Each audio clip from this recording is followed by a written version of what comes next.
just the streamlined efficiencies that have been built into our day-to-day property management operation, where there's customized software that we've incorporated into our people that are out in the field every single day. So when that maintenance tech shows up and they all have iPads, and he hits the start job button, boom, he's on the clock.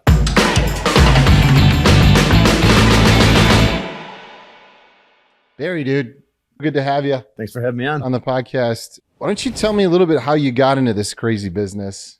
Because it is quite the business to be in, and you've done a lot of great things in the space. So a little bit of your origin story. Yes, I started like a lot of people in the single family space, and was working a government job, air traffic controller, nice stable job, and just thought, you know what? If I could get 5 to 10 single family homes, that'd pair well with a government pension retirement plan. So went to my best friend, who was already kind of ahead of me in the game, and I kind of watched him start to build out his portfolio and then a property management company. And I went to him, I said, how do I start to find deals, underwrite them, put them together, and more importantly, have you guys manage them? Because I want to be a real estate investor. I don't want to be a landlord. So we walked through that process and go out, start buying houses. And then next step naturally is like, okay, kind of the light bulb went off. This is how we start to build something here. How do we start to really scale it? And then we started to jump into the multifamily space, and we partnered on some projects, and we've kind of grown that business since. Yeah, that's funny because it's kind of similar to how I got started. I had a guy that was ahead of me, had 150 houses. And I was like, how do I get involved in that type of thing? And then next thing I knew, I kind of was involved, and it sounds like you had kind of a similar path. Yeah. At first I didn't pay attention to what they're building. It was like almost like a distraction. Like, we're out there golfing. He's always on the phone. And I'm like, what are you doing, man? Like, come on, get in the game. And then later on, we're looking at it like, okay, this is what he was doing. He's really building. He's been working his butt off over here. And why'd you want to leave your cushy job to go or maybe it wasn't cushy, I guess, air traffic control? Yeah, great. It's not cushy. Sorry. Yeah, great. No, great stable job. Was just initially wasn't looking for that. Was looking to just kind of supplement that future retirement. And then when we started to build out that portfolio, the light bulb kind of went. It's like, okay, we can really build something here. This is how we start to generate some wealth building and extra income. And it just kind of kept snowballing on us. And it's like, okay, now this is a whole nother world I never even thought about, to go into this type of freedom. Yeah. Get my time back. So there's different ways you can get mentors, and it's pay to play, which is a good way to go. But you kind of took my route, which was you just had a friend that was doing it. You became close with that person. Yeah. And then that naturally you learned along the way because this person wanted to teach you. Yeah. And how did that kind of evolve for you? Like, it started, you guys were just friends before, and then just kept going bigger. Yeah, we were good friends before we even got into the real estate business together. And I think we complement each other's skill sets really, really well. How so?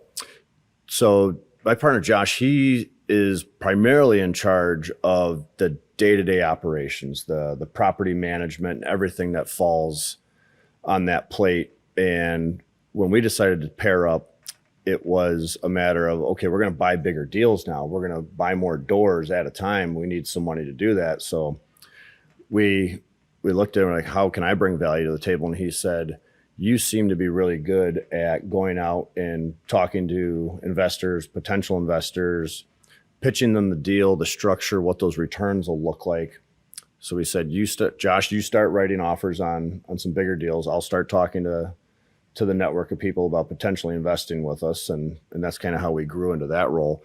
And I think maybe initially how we got to that point, and why Josh maybe looked at me and said, hey, maybe there's some potential to partner with this guy here, was just the work ethic coming out of it, just right out of the gates. We went out and bought our first 17, 18 rental houses in like 17 months. We were buying one a month, just clipping right along.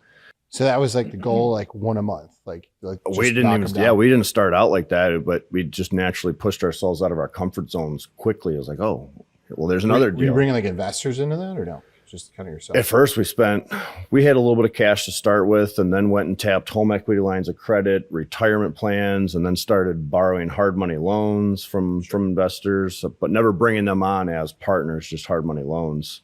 How'd you kind of get into this community?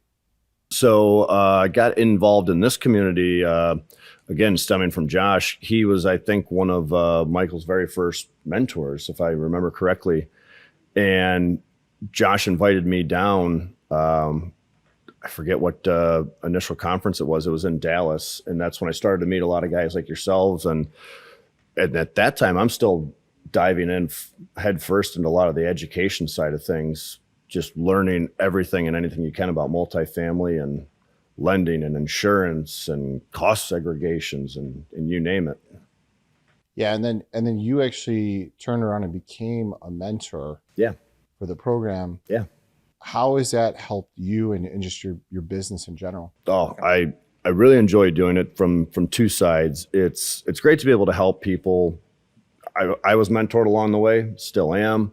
And I'm a big fan of giving back in that fashion and helping bring other people along and have them be successful. As far as helping me on my personal business side of things, I think it's such a great opportunity. You're talking to people nationwide in all these different markets, and you're understanding what's different about the Southwest versus the Southeast versus the Northeast and West and Midwest, and just different cap rates, and you just get so many different ideas from different operators and how they do things.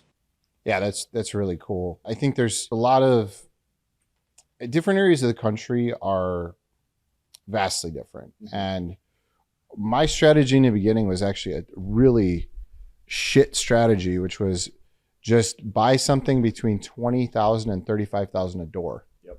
And we didn't care where we went to get those units. And so we ended up we had 3,400 units in 10 markets, and we didn't really know any of them very well. Yep. One was like Killeen, Texas, and like that was a terrible experience. OKC, horrible. Then we went to Columbus, great. Like it was just like some of them were winners, some were losers. It was hard to predict. And I think like Detroit pretty well, right? Yeah, we've really stayed in our lane. So we're in the Metro Detroit area. We don't buy anything in the city of Detroit. We've talked about it. We've just never pulled the trigger on it. We have just stuck to our bread and butter, the suburbs of Detroit. Suburbs of Detroit. And then also down into Toledo, which we kind of call a suburb of Detroit. Yeah. These aren't like what kind of areas are these? On the A, B, C, D scale, we're talking B's and C pluses. B's. And you guys know those markets inside now. Yeah. We know what those rents are. We know what those markets look like. We know what your average single family home sells for there. We know what those people generally do for a living, what type of income they have, what type of people we can expect as tenants. That gives you a real edge in any market. Going deep into one market, you learn every little nuance. Yeah.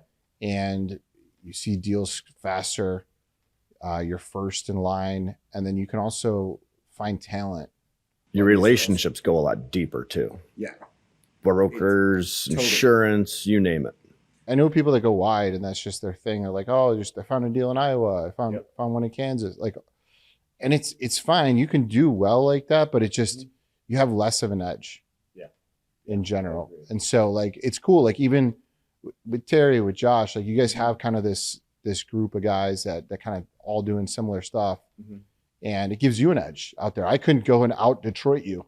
Yeah. In Detroit, like we show up to the Apartment Association of Michigan meetings, and we know all the other owners and operators there, and all the brokers and lenders, and they're not people that you're just meeting one time. You never see them again at a conference, and you're gone. We see these people. We see them around town at multiple different events, and you start to pick up on the rumblings of like, oh, this opportunity might be coming available, and okay, you're going to get first eyes on it. Yeah.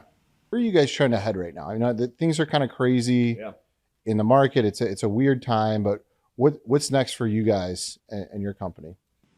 The world's changed a lot in the last 3 to 4 years. The industry's changed a lot.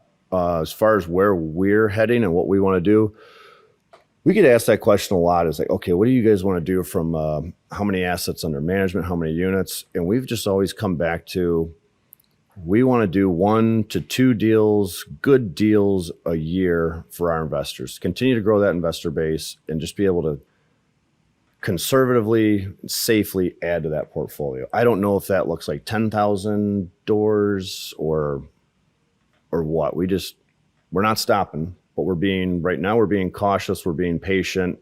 Opportunities are definitely harder to find than they were 3 years ago, but there's also a lot of pain out in the market right now with interest rates.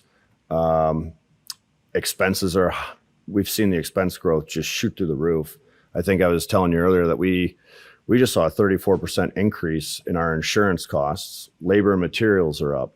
Legal costs are up. The legal time frame now takes twice as long as it used to. Utilities, you name it. So that's a lot of stress on the industry as a whole. And what we're seeing in rent growth, we've seen rent growth flatten. It's leveled off. And in even some cases, we've seen it dip in a couple of spots.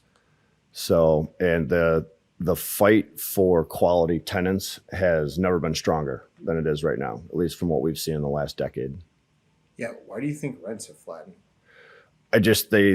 They've gone for a while. They're pre-COVID or at the start of COVID, rents went sky high, right? And everybody was so excited. It got really sexy in the multifamily industry. Everybody started diving in, and a lot of people started to underwrite that into their growth. And then the expenses quickly caught up and in most cases outpaced what we saw there for the rent growth.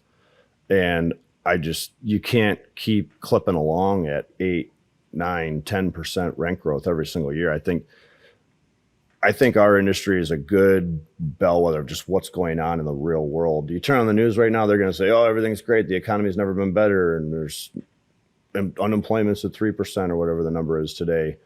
And our data says otherwise. Our collections are starting to go up. We're starting to see units sit vacant for a longer period of time. I just think that everyday consumer is just being stretched thin.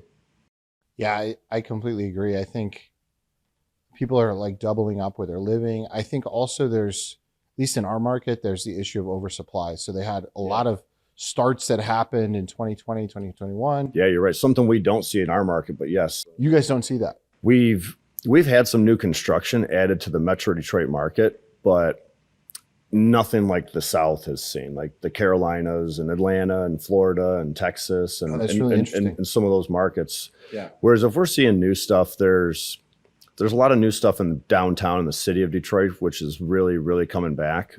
But the markets that we're in, we're not seeing a ton of new supply come on. Interesting. We're seeing a lot of, I think, household consolidation again, where people are moving back in with roommates. People are moving back in with mom and dad. People are staying home longer. Yeah, because it's gotten so expensive even to rent. Money was flowing freely and you could stay at home and just collect a check for doing nothing. Everybody was buying houses, overpaying for them, moving into their own apartment, or maybe they were working from home and they had to go get their own apartment. And I just think now it's sliding back the other way. Yeah, it's like residential hasn't really gotten impacted value-wise the same way that commercial real estate has. Yeah. You have a situation where there's just still a high demand and not enough supply. Mm-hmm. So you've got, and the reason for that is because interest rates shot up so fast. Yeah. A lot of people are sitting with 3.5% interest rates. So like, I'm not selling. Why would I sell and go into a 7%, 8% interest rate? You've taken all that supply just right off the table. Yeah. So those people are not really seeing or feeling the impact the same way people like in our space are, because our whole industry is yield based. Yeah. And it's based on what kind of income you can produce and those types of things. So there's a big squeeze on our industry right now. And you add in the flattening rents, there's a lot of pain, but eventually it's going to turn into opportunity.